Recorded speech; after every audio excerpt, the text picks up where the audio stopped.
Hello and welcome back. So today we'll be going over the top goal-scoring hitters in the NHL. Now some of these guys you obviously know, including this guy in the thumbnail. I can't really remember his name.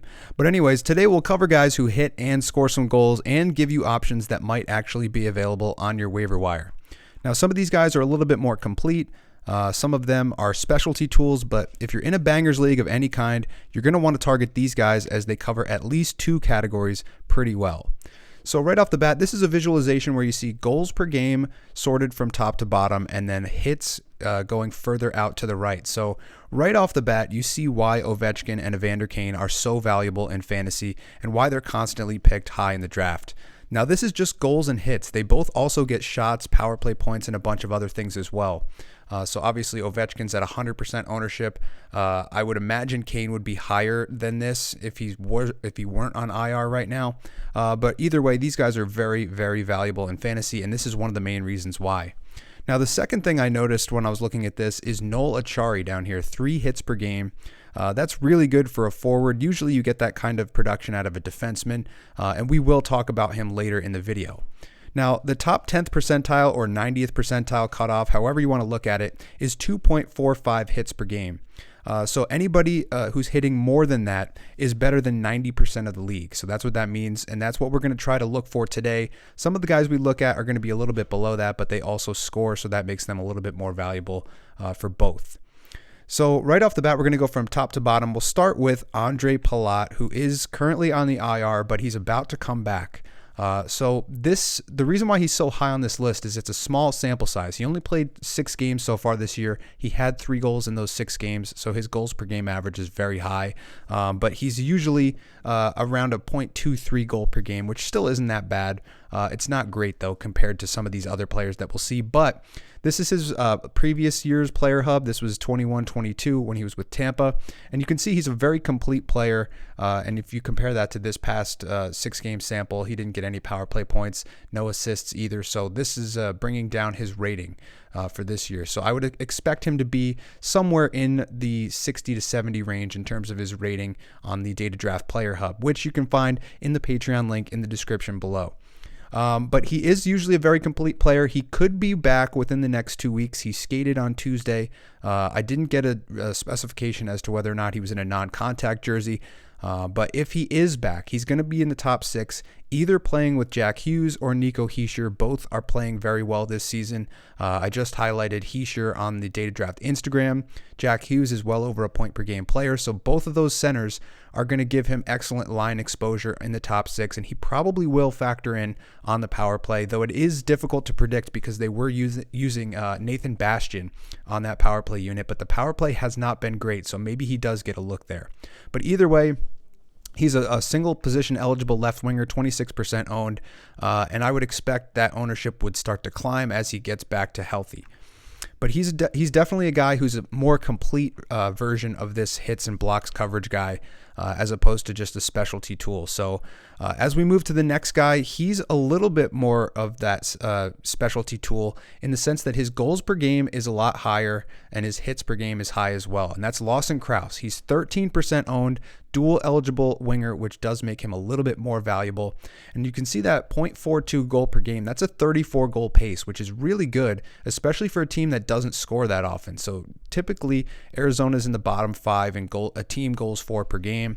And of those goals that he scored this year, 3 of them were on the power play, which is why his power play points per game is registering here. Now, typically you'd want to be at least above 0.15 to be targetable for power play points. He's not above that, but he is still better than 66% of the league because a lot of guys just don't get any power play time. So he does get power play time. He has scored on the power play, so that does help. But one thing I noticed when I was looking at his game logs is that everything comes in bunches. So he had a 3-point game, 2 goals and an assist yesterday against Colorado. He had another 3-point game against Boston on December 9th. He had a 5-hit game against the Islanders December 16th. So he does cover a lot of these things, but you won't get that on a consistent basis, game in, game out. You'll get it where he pops off for a game here and there, and it's very difficult to predict what games he's going to pop off. So right now, I would definitely consider him more of a streaming option if you're in a 12-team league. If you're in a deeper league, you might want to just hold on to him and try to just keep him for that low floor that he has with the hits per game and the goals per game average being relatively high, because if you're in a 16, 18 team league, 13% rostered, you're probably not going to be able to find anything better on the waiver wire to cover these two categories. But he is another option, and he's one of those things that I've talked about a number of times on the channel, of a good player on a bad team who's going to get a lot of offensive opportunities, but the team itself doesn't score a lot. So you kind of have to weigh that into whether or not you want to pick him up. Now, speaking of the opposite of that effect, you have Nick Paul here, 37% owned, dual eligible center left wing, and that is a little bit rare, so that kind of boosts his value in terms of fantasy. 0.41 goal per game, that's a 33 goal pace over an 82 game season, which is really good for Nick Paul. Now, his hits per game is below 2, which means he's not an elite hitter, but he does cover hits and blocks fairly well. As you can see here, he gets close to 2 hits a game and almost 1 block per game, and he covers everything, pretty, solidly. He's above 50% in everything, so that does make him a little bit more ownable. Now, the other thing that makes him ownable is his faceoffs. He's got 387 faceoff wins, which is a 12 per game average for faceoff wins. He's plus 11 if you're in a plus minus league, so that does help as well. And Tampa Bay is the third highest goals per game team in the league at 3.59 goals per game. And on top of all of that, he's centering the second line right now with Steven Stamkos, and they usually float another winger up there. Right now it's Ross Colton. Sometimes they have Nemesnikov there. Sometimes it's Cirelli if they want him on the wing. But either way, he's pretty consistently been on that second line with Stamkos, so that does give him good line exposure if you're looking for that. The only issue here, he doesn't shoot a ton. He sees a little bit of power play time. His production's okay, but he's not going to be on that number one unit with all the elite power play guys. So that may bring his value in terms of fantasy down a little bit. But nonetheless, he is a very good goal scorer. He's in the 93rd percentile in terms of goals per game. And as I mentioned, that 33 goal pace would be excellent to have for the entire season if you're looking to target him. Now, the next guy on this list was Boone Jenner, 37% owned. He's just a center. He's currently on IR. He had surgery to repair a fractured thumb on December 19th. That's a 4-week timetable. So he could be back by the end of the month. But yeah, if you're looking at the goals per game, 0.37, that's a 30 goal pace, which is really good. He's a category coverage machine. As you can see here, he's above 74th percentile in every single category on here: hits, blocks, power play, shots, assists, goals, and points per game. So he's very consistent. He's very reliable in terms of what he's going to give you night in, night out. You're going to get you're going to get one block, at least a hit, maybe 2 hits. His power play points per game is pretty decent. His shots per game is 93rd percentile, which you like to see. And then on top of that, the goal production is really good as well. And then the reason why his numbers are so good is he's first line center, and he's either going to be playing with Gaudreau or Laine, or sometimes both.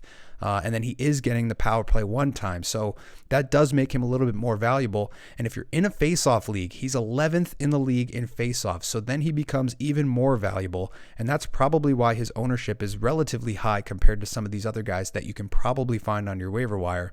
Because if you're in a face-off league, he's definitely a must-own.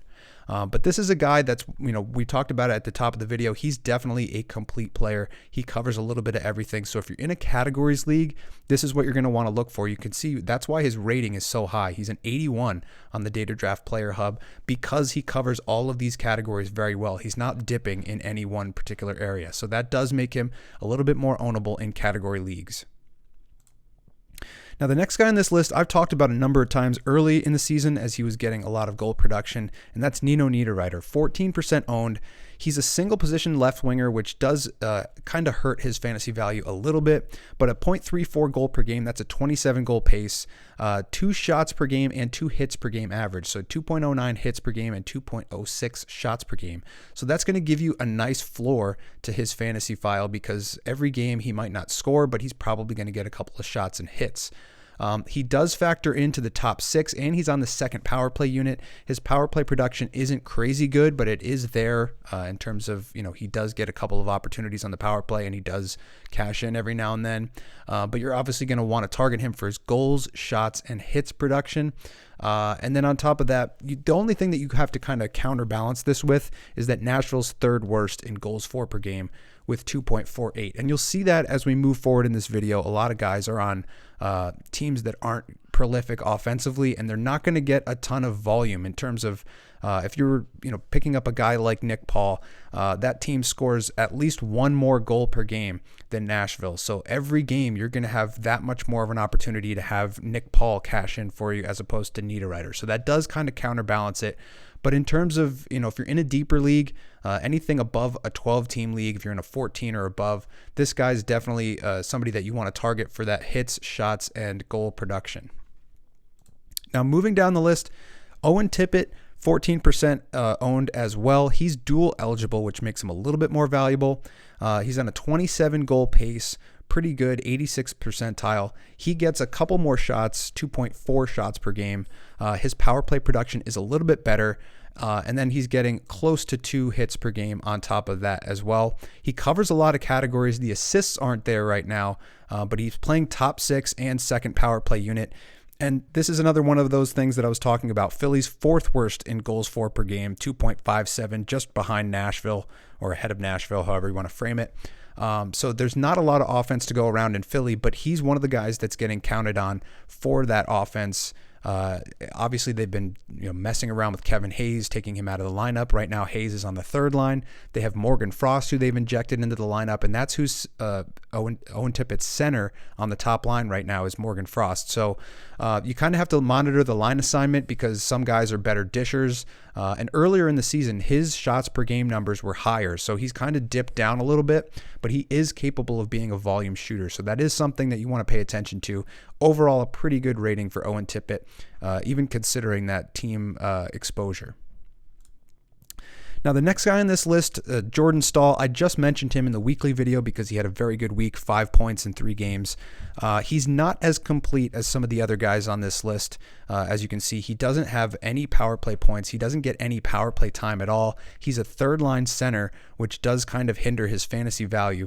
But he does hit 88th percentile in hits, 2.29 hits per game. And the goal production, 0.29.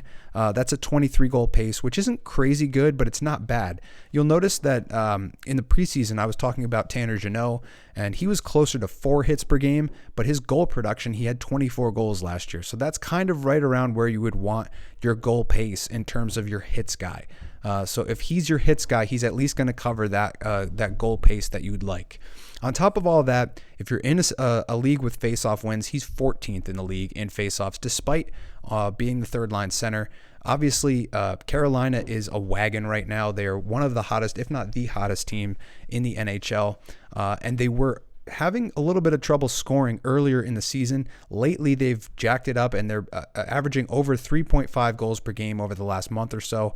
So that could potentially boost his value as we move forward in the season. A lot of this has a lot of that lack of goal scoring baked into this file. So something to keep an eye on. If he stays hot like he was last week, this could be a good own, especially if you're in a league with faceoffs. Now we're moving towards the guys that are available in almost every league. And this guy, he's shown up a couple of times in the weekly videos, mainly for his goal production, but also the hits coverage. So if you look here, he's 91st percentile in hits per game, so 2.5 hits per game. On top of that, you're getting some shot coverage, 2.23 shots per game, not bad. And then the goal coverage, 24 goal pace, that's right about where you want him. But other than that, he doesn't get assists. He gets no power play time. Doesn't get a lot of blocks either. So he's mainly a goals, shots, and hits specialist. He's a 3rd or 4th liner, no power play time. So that will have to factor in. But if you're in a 14, 16 team league or above that, 18, 20 or whatever, this is a guy that you might be able to target to just give you that floor. He's going to get the hits pretty much every game. That's not really dependent on how good the offense is, but they do have a very good offense. And on top of that, you're going to get the shot coverage regardless of whether or not he's scoring goals. So this is a nice file. He's not necessarily, he doesn't have a lot of name value. So if you do stream him for a night here or there and you drop him to the wire, you don't really have to be afraid that somebody's going to scoop him up because nobody's probably paying attention to him and how well he's scoring this year. So this is a potential guy that you could use as a nightly stream if you're in a shallow league. If Vegas has a 4-game week, I would look to a guy like this to potentially round out your roster if you're in need of shots, goals, and hits. But this brings us to that guy that we talked about earlier, and that's Noel Acciari, 7% owned. He's an elite hitter. He's 96th percentile in hits. And if you're in that range, if you're above 3 hits per game, it's usually all defensemen. Now, there's maybe a handful of forwards that are in that range. Usually Tanner Jeannot's up there, Brady Tkachuk's up there, some of the guys that we've talked about on the channel before. But he's a guy that's also in that same upper echelon of hitters in the league. And then it's also nice to see that he's getting 0.26 goals per game, which is a 21 goal pace. You'd like a little bit more, but St. Louis is a team that last year was 3rd in the league in goals for per game. So if they can get back to that level of offensive production, then that kind of filters throughout the lineup. They have an elite top 9. He's usually a 3rd or 4th liner, doesn't get any power play time. So hopefully if you're banking on St. Louis to start picking it up offensively, they had a nice outburst last night, picked up 4 goals. They lost in overtime, but nonetheless, for fantasy, that means that some of those extra goals could start to filter into Noel Acciari. And he does have a little bit of a goal-scoring touch. I would consider him as sort of an elite 4th liner. He does get you that hits production that you need. He gets you some blocks as well on top of that. And then the goal production is there this year. And it's, depends on who he's playing with in terms of who can get on the puck and everything like that. He's been a scorer sometimes on Boston when he was there. Florida, he had an opportunity there. And now he's on St. Louis, which is another good offensive team. So this is a guy that nobody's really paying attention to. If you're in need of hits, this is a guy that you probably want to look at, especially if you're in a 14-team league or above, because this is a guy who's only 7% owned, and I don't think a lot of people are paying attention to how much he hits. So this is definitely a hits and goals guy that's going under the radar right now. You may be able to scoop him up, especially if St. Louis has a 4-game week, which they don't this week, but definitely keep an eye on that going forward. Now, the last guy on this list is another Tampa Bay Lightning, and we talked about how they have the 3rd best offense in the league, and we also talked about that second line with Nick Paul, Steven Stamkos, and Ross Colton is there right now on the left side. So he's a middle 6 player. He's not always he's not going to get top line minutes most of the time. Right now it's been Hagel, Point, and Kucherov on the top line, but he does play middle 6 on one of the better offensive teams in the league. His goal pace, 21 goal pace, that's not bad at all. And then he's 86th percentile in hits, and he's a little bit more complete than some of the guys with this level of ownership. So we just saw, in fact, I'll rack it back up here. You can see Acciari, he doesn't have any power play. He doesn't hardly have any assists. His shots aren't that great. You compare that with Ross Colton. He's getting some assists, getting some shots. He does get power play time, 0.16 on the power play. You're probably not going to find that at 5% ownership. So he's covering the hits, the goals, a little bit of shot production. I'd like to see it a little bit higher than 1.65, but you do get the power play production, and he does get some power play 2 times. So that's something to keep an eye on. He's probably not going to be on that first unit with Stamkos and Kucherov and Hedman and all those guys, but he is getting some power play time, and he does cash in sometimes on the power play. But he's kind of a specialty tool, but he's more so a guy that covers a little bit of everything. And again, at 5% ownership to get that exposure with the offense and the middle 6. Right now, he's on the second line, as I mentioned before. So that's a guy in a deep league you're definitely going to want to target. And I've had him for various stretches in my face-off league because he was playing center at certain points when they didn't have Cirelli in the lineup. Now they have Cirelli, so they move him to the wing, but he's kind of a Swiss Army knife. He can do a little bit of everything for Tampa, and when he's got a good line assignment, that's definitely a guy that you can gain some exposure to, especially if you're in need of hits and goals coverage. But that's going to do it for this video. If you watched till the end, I want to thank you. If you want any of these player hubs, as I mentioned earlier, they're in the Patreon link in the description below. For just $3 a month, you get access to all the visualizations I use on the channel, all the player hubs that I've shown in this video. I also have a goaltending hub and a player comparison tool, which is essentially 2 of these hubs, so you can kind of get a sense of one guy versus another guy.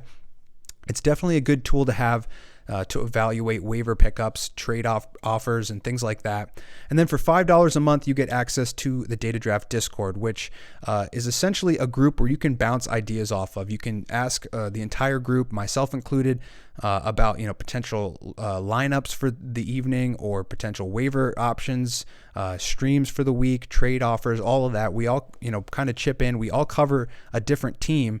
And if you're not familiar with some of the teams in other areas, other parts of the country or whatever, we do have guys that are, fans of those teams, and they cover them pretty extensively. So just something to keep an eye on in the description below, the Patreon link, if you want access to these player hubs. But again, I want to thank you for watching, and I'll see you in the next one.